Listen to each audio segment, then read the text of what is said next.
నావోస్ లో మంత్రి లోకేష్ బిజీగా ఉన్నారు. పారిశ్రామికవేత్తలు, దిగ్గజ కంపెనీ ప్రతినిధులతో వరుస భేటీలు అవుతున్నారు.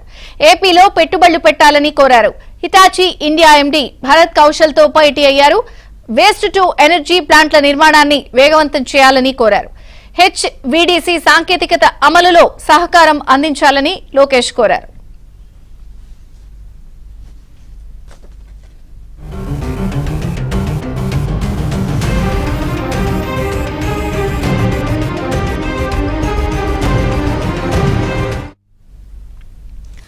అలాగే WEF health care head Shyam Bishan తో మంత్రి లోకేష్ భేటీ అయ్యారు.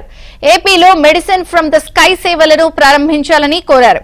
స్వర్ణాంధ్ర 2047 విజన్ డాక్యుమెంట్ లక్ష్యాలకు అనుగుణంగా అధునాతన సాంకేతికతతో అనుసంధానించి గ్లోబల్ స్టాండర్డ్స్ తో అందరికీ ఆరోగ్యం, పోషకాహారం, సంరక్షణ కల్పించాలి అన్నది తమ లక్ష్యమన్నారు. ప్రపంచ స్థాయి ఆరోగ్య ప్రమాణాలకు అవసరమైన శిక్షణ కార్యక్రమాలు చేపట్టేందుకు మద్దతునివ్వాలని కోరారు.